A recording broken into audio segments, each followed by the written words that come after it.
Greetings, Eric Backer, New Zealand naturopath, author of Candida Crusher, formulator of the Candida range of supplements. I've got a question here from a lady called Lynn in San Francisco. San Francisco is a beautiful city I've always wanted to visit. I always think about the old 1970s cops and robbers films where these cars go flying over these hills. You know, I think that's San Francisco. It's amazing where they got the cable cars. Sounds like a beautiful place, Lynn. And they got good seafood there, I've heard. Now, Lynn's question is, Eric, I eat really well. I have a perfect diet and I run every day, but I'm still carrying too much weight. Do I just need to run more? What can I do? I'm desperate to shift the pounds. Thanks, kind regards, Lynn. Well, Lynn, this is a very interesting question you've asked me, and a question I've been asked hundreds of times before. Also, in your email, you communicated to me that you're a very busy mum with 2 kids and you've got a job, and so is your husband. So I'm taking it that you're probably a high stress. Now, it's interesting how you say, I've got a perfect diet and I'm running, but I can't lose the weight. Now, many, many, many women fall in this category. Many women. I've seen hundreds, if not thousands, of women over the years who are desperate to lose weight, who can't lose weight. And in fact, some of them have found the less food they eat, the more weight they gain.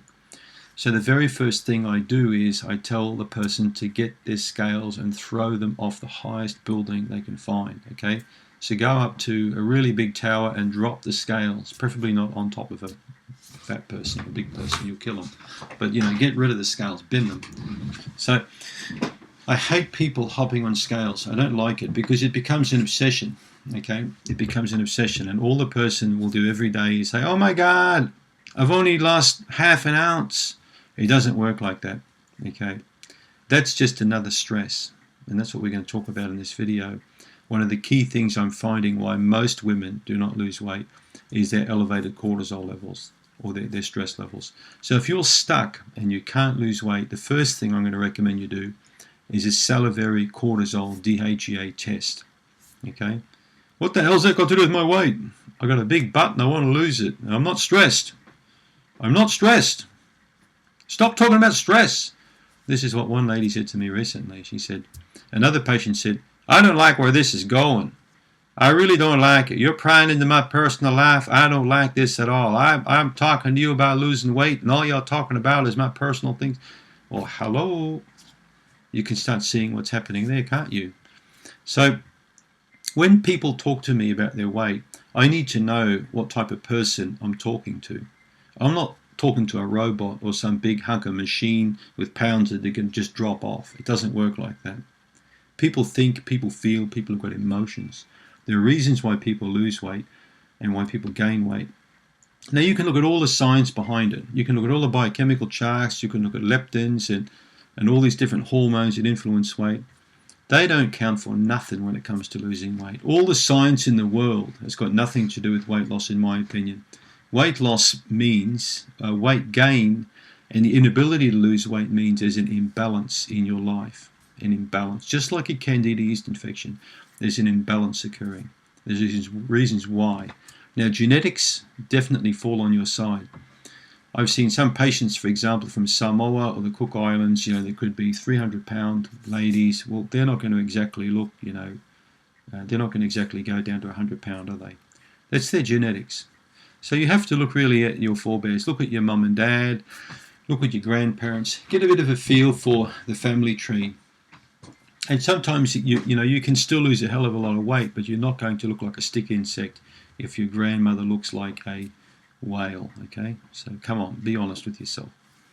But my first question I would say to you is, if you were consulting me, was let's have a look at your lifestyle. Have you got a job? Do you hold down a job? Do you have kids? How much time do you have for yourself to relax? What type of meals are you preparing? Tell me about your sleep. Tell me about your energy levels. Tell me about your libido, your sex drive.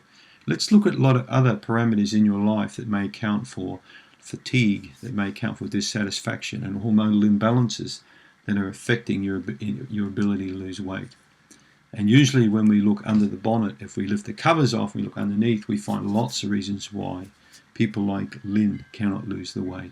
Okay, cortisol, when it's high, has basically, historically, if you look back in time, how people evolved over the years, is we evolved to be people who would go through hard times where, we go through famines and floods and wars, and there were certain times when people didn't have enough food.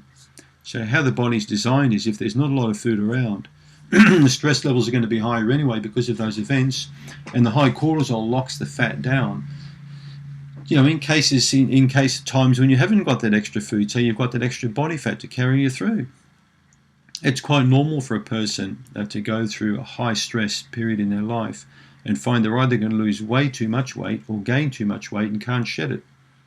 So if you're a lady watching this now, you'll probably have a girlfriend who's as skinny as a rake, and you may have another girlfriend who's as big as a beach ball. And you'll look at them and you'll think, well, hang on a minute.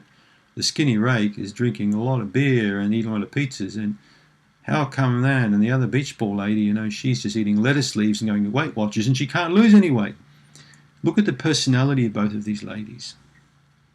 Look at the skinny lady versus the larger lady. Look how the skinny lady gets up and runs around quickly, has anxiety, does a lot of things. Her thyroid may be a little bit, on the high side, whereas the bigger person may be a little bit more on the slow side. They may be more, it can wait till tomorrow. Don't worry. Don't worry about the grass. It's knee high. It can wait till next week. Whereas a skinny lady would be out there with a pair of scissors and getting every tiny little blade of grass out. Personality accounts a lot for weight loss too, not just the stress hormone cortisol. I tend to be a little bit on the skinny side when I get a bit stressed, because my mum was a very skinny person with a very high anxiety level, who was hypothyroid.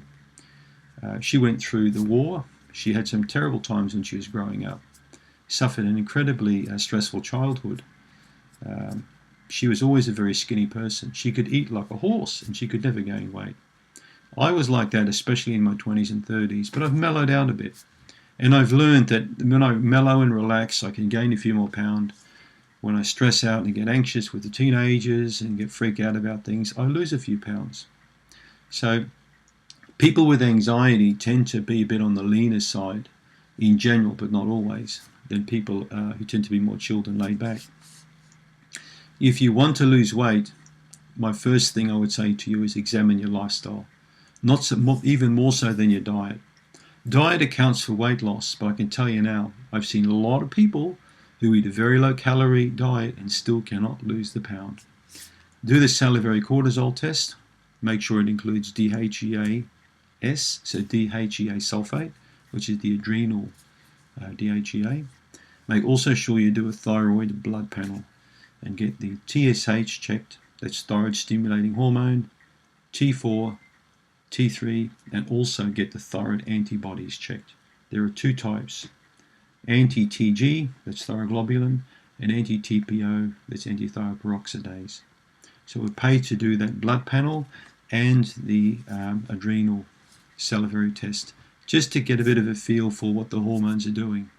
If you live a high-stress lifestyle, I'd recommend that you would probably do the salivary test 6 monthly for a couple of years and spreadsheet that to see what's happening.